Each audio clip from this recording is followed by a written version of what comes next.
नमस्कार, सप्ततारा न्यूजमध्ये आपले स्वागत आहे। न्यूज बुलेटिनमध्ये जाणून घेऊया आजच्या ठळक घडामोडी।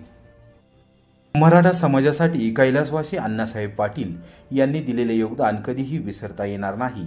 आमदार शशिकांत शिंदे नवी मुंबईत केले अभिवादन। मराठा समाजासाठी कैलासवासी अण्णासाहेब पाटील यांनी दिलेले योगदान कधीही विसरता येणार नाही। त्यांच्याच विचारांवर पाऊल ठेवून माथाडी कामगार प्रश्न मराठा समाज बांधवांच्या आरक्षण मागणीसाठी लढा देत आहे, असे प्रतिपादन माथाडी कामगार नेते आमदार शशिकांत शिंदे यांनी केले। माथाडी कामगारांचे भाग्यविधाते आराध्य दैवत स्वर्गीय आमदार अण्णासाहेब पाटील यांच्या 43व्या पुण्यतिथी निमित्त नवी मुंबईत रविवारी सकाळी 10 वाजण्याच्या सुमारास माथाडी कामगारांचा मेळावा झाला। कैलासवासी अण्णासाहेब पाटील यांच्या प्रतिमेला अभिवादन केल्यानंतर माथाडी कामगारांशी संवाद साधताना ते बोलत होते। स्वर्गीय अण्णासाहेब पाटील यांनी आपले संपूर्ण जीवन मराठा समाज आणि माथाडी कामगारांसाठी खर्ची घातले। सातारा जिल्ह्याचा सुपुत्र म्हणून त्यांचा आम्हाला सदैव अभिमान आहे। मराठा आरक्षणाचे जनक माथाडी कामगारांचे भाग्यविधाते स्वर्गीय आमदार अण्णासाहेब पाटील यांनी 1982 साली याच दिवशी मराठा समाजाला आर्थिक निकषावर आरक्षण द्या व इतर मागणीसाठी लाखो मराठा बांधवांचा मोर्चा विधान भवनावर नेला होता। जर या मोर्चामधील मागण्या मान्य झाल्या नाहीत तर उद्याचा सूर्य पाहणार नाही, अशी भीष्म प्रतिज्ञा देखील त्यांनी केली। मराठा समाजासाठी त्यांनी दिलेले योगदान कधीही विसरता येणार नाही।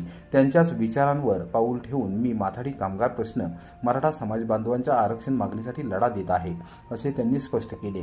आपण सर्वांनी देखील अण्णासाहेब पाटील यांच्या विचारांचा वारसा पुढे घेऊन जात असताना ही जबाबदारी समर्थपणे पेलली पाहिजे, असे मत व्यक्त केले।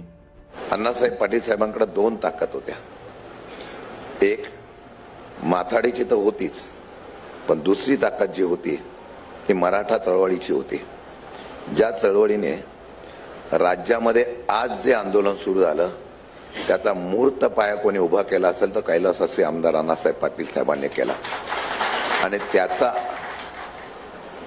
ताकदीचा अंदाज हा राज्यकर्त्यांना असल्यामुळे अनेक नेत्यांनी या असलेल्या कायद्याला आधार दिला आणि महाराष्ट्रातला आपला हा कायदा उभा राहिला। मी सगळे व्यासपीठावर नेते मंडळी अण्णासाहेबांच्या अशा संघटनेच्या विचाराने पुढे जात असताना तुम्ही खात्री बाळगा, मग कुठल्या कंपनीतला माथाडी कामगार असो, बाजारातला माथाडी कामगार असो, त्यांच्या पाठी या संघटनेच्या माझ्या स्वर्गीय असे अण्णासाहेब पाटलांचं जे वलय आहे आणि आमच्यासारख्या सगळ्यांची एकजुटीचं वलय आहे, तोपर्यंत तुम्हाला कुठेही अडचण येणार नाही, याची जबाबदारी आमची असेल। हीच खरी आदरांजली अण्णासाहेबांना असेल। मी आपल्या सर्वांच्या वतीने त्या माझ्या नेत्याला भावपूर्ण आदरांजली वाहतो। सातारा जिल्ह्यातील काँग्रेस पक्षामध्ये आलेली मरगळ झटकून टाकणार प्रदेशाध्यक्ष हर्षवर्धन सपकाळ। सातारा जिल्ह्याच्या वतीने सत्कार। सातारा जिल्ह्यातील काँग्रेस पक्षामध्ये आलेली मरगळ झटकून टाकण्यासाठी तात्काळ उपाययोजना केल्या जातील। प्रदेश कमिटीकडून निरीक्षक पाठवून सर्वांची मते जाणून घेतली जातील, अशी ग्वाही प्रदेशाध्यक्ष हर्षवर्धन सपकाळ यांनी दिली। प्रदेश काँग्रेसचे अध्यक्ष हर्षवर्धन सपकाळ हे पुणे दौऱ्यावर आले होते।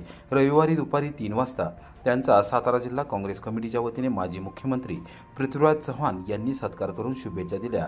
यावेळी जिल्हाध्यक्ष डॉक्टर सुरेश जाधव, जिल्हा प्रभारी श्रीरंग नाना चव्हाण पाटील, जिल्हा सरचिटणीस नरेश देसाई यावेळी उपस्थित होते। यावेळी सातारा जिल्ह्यातील काँग्रेसच्या सद्य परिस्थितीवर सविस्तर चर्चा करण्यात आली। जिल्ह्यातील काँग्रेसमध्ये आलेली मरगळ झटकून टाकण्यासाठी उपाययोजनांबाबत प्रदेशाध्यक्ष हर्षवर्धन सपकाळ यांच्याशी पृथ्वीराज चव्हाण यांनी सविस्तर चर्चा केली। लवकरच प्रदेश काँग्रेस कमिटीकडून निरीक्षक पाठवून सातारा जिल्ह्यातील प्रमुख पदाधिकारी व कार्यकर्ते यांची मते जाणून घेतली जातील। त्यानंतर सर्वसमावेशक निर्णय घेण्यात येईल, असे प्रदेशाध्यक्ष सपकाळ यांनी स्पष्ट केले। पाणी फाउंडेशनतर्फे कोरेगाव तालुक्यातील देऊरच्या महालक्ष्मी महिला शेतकरी गटाला तालुकास्तरीय पहिले बक्षीस 5,51,000 रुपयांच्या बक्षिसाने महिलांचा विशेष गौरव। कोरेगाव तालुक्याच्या उत्तर भागातील महत्त्वपूर्ण गाव असलेल्या देऊर येथील महालक्ष्मी महिला शेतकरी गटाने जलसंधारणाच्या कामामध्ये मोलाचे योगदान दिले। त्यांनी केलेल्या विशेष कामगिरीबद्दल पाणी फाउंडेशनने तालुकास्तरीय पहिले बक्षीस देऊन गौरव केला आहे। 5,51,000 रुपयांचे पहिले बक्षीस देऊन महिलांना विशेष सन्मानित करण्यात आले। प्रख्यात सिने अभिनेते आमिर खान यांच्या पाणी फाउंडेशनतर्फे रविवारी सायंकाळी 7 वाजता पुण्यातील बालेवाडी येथे शिवछत्रपती क्रीडा संकुलामध्ये झालेल्या शानदार सोहळ्यात मुख्यमंत्री देवेंद्र फडणवीस, कृषी मंत्री माणिकराव कोकाटे, अभिनेते आमिर खान तसेच सिनेसृष्टीतील दिग्गज कलाकारांच्या महाराष्ट्राच्या कानाकोपऱ्यातील शेतकरी बांधवांच्या उपस्थितीमध्ये महालक्ष्मी महिला शेतकरी गटाचा सत्कार करण्यात आला। कृषी मंत्री माणिकराव कोकाटे यांनी बक्षिसाची रक्कम आणि ट्रॉफी देऊन सन्मानित केले। राज्य सरकारच्या वतीने महालक्ष्मी महिला शेतकरी गटाला शाबासकी देखील दिली। महालक्ष्मी महिला शेतकरी गटाच्या केशव देशमुख व सौ कविता देशमुख यांच्या मोलाच्या कामगिरीची पाणी फाउंडेशनने दखल घेतली आहे। आज मिळालेला पुरस्कार हा देऊरगावच्या शिरपेचात मानाचा तुरा ठरला असून ग्रामस्थांसह शेतकऱ्यांनी जलसंधारणाच्या कामामध्ये सहभागी व्हावे असे आवाहन केशव देशमुख यांनी केले आहे। कोरेगाव शहरासह तालुक्यात अवैध व्यवसायांवर कारवाईची मागणी। कोरेगाव विकास मंचचे पोलीस अधिकाऱ्यांना निवेदन सादर। कोरेगाव शहरासह तालुक्यात अवैध व्यवसायांनी जोर पकडला असून बिंगो रॅकेट जोरदार चालत आहे। पोलीस दल त्याकडे दुर्लक्ष करत असल्याने तरुण पिढी बर्बाद होत आहे। याबाबत तात्काळ कारवाई करावी अशी मागणी कोरेगाव विकास मंचच्या माध्यमातून करण्यात आली आहे। मंचचे संस्थापक अध्यक्ष किशोर चंद्रकांत बर्गे यांनी पोलीस अधीक्षक समीर शेख, कोरेगावच्या उपविभागीय पोलीस अधिकारी सोनाली कदम यांच्यासह पोलीस निरीक्षक घनश्याम बल्लाळ यांना निवेदन दिले असून त्यामध्ये त्यांनी शहरात बिंगो रॅकेट, मटका यासह अवैध दारू विक्रीवर कारवाईची मागणी केली आहे। पोलीस अधिकाऱ्यांना सादर करण्यात आलेल्या निवेदनात नमूद करण्यात आले आहे की शहरात बिंगो रॅकेट, मटका अवैध दारू विक्री मोठ्या प्रमाणावर वाढली असून अनेक नागरिकांना त्याचा उपद्रव सहन करावा लागत आहे। शहरातील तरुण पिढीवर त्याचा विशेष दुष्परिणाम जाणवू लागला आहे। याबाबत कोरेगाव विकास मंचकडे अनेक नागरिकांनी तक्रारी केल्या आहेत। त्यामुळे विकास मंचाने याविषयी लक्ष घातले असून तिन्ही पोलीस अधिकाऱ्यांना निवेदन सादर केले आहे। या निवेदनावर किशोर बर्गे यांच्यासह रामचंद्र बोतालजी, विनोद गोरे, बाळासाहेब बागवान, अशोक साळुंखे, विशाल बर्गे व रामचंद्र बर्गे यांच्या स्वाक्षऱ्या आहेत। गोंदवले येथील युवक योगेश पवार याचा प्रेम संबंधातून खून, मृतदेहासह कार कॅनॉलमध्ये ढकलून दिली। 7 जणांच्या विरोधात खुनाचा गुन्हा दाखल। गोंदवले येथील योगेश सुरेश पवार याचा प्रेम संबंधातून डोक्यात गज घालून खून करण्यात आला। त्यानंतर त्याचा मृतदेह स्विफ्ट कारमध्ये टाकून कार लॉक करत कॅनॉलमध्ये ढकलून देण्यात आल्याचा प्रकार मान तालुक्यात रविवारी सायंकाळी 5 वाजता समोर आला आहे। या प्रकरणी दहिवडी पोलीस ठाण्यात 7 जणांच्या विरोधात खुनाचा गुन्हा दाखल करण्यात आला असून 4 जणांना ताब्यात घेण्यात आले आहे। उर्वरित 3घांचा युद्धपातळीवर शोध घेतला जात आहे। दरम्यान या खुनाच्या घटनेमुळे मान तालुक्यात खळबळ उडाली आहे। याबाबत दहिवडी पोलिसांनी माहितीनुसार गुरुवार दिनांक 20 मार्च 2025 रोजी गोंदवले येथील योगेश सुरेश पवार हा बेपत्ता झाला असल्याची फिर्याद दहिवडी पोलीस ठाण्यात नोंदवण्यात आली होती। पवार कुटुंबियांनी योगेश बेपत्ता होण्यामागे सर्व परिस्थिती पोलिसांना सांगितली होती।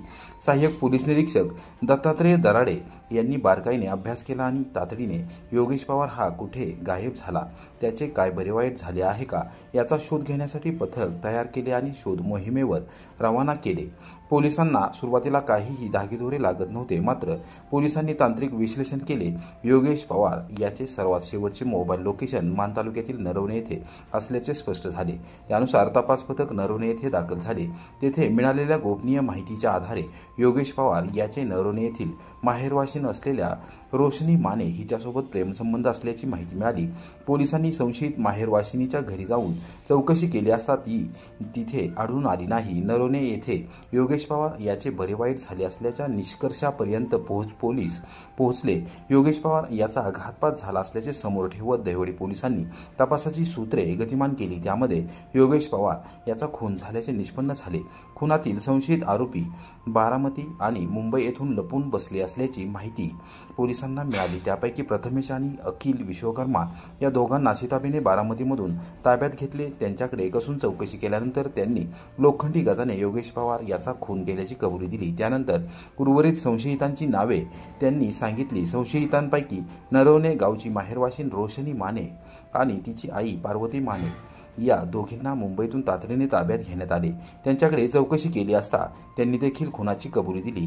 या खून प्रकरणात एकूण 7 जणांचा सहभाग असल्याचे सांगितले असल्याची माहिती पोलिसांना मिळाली।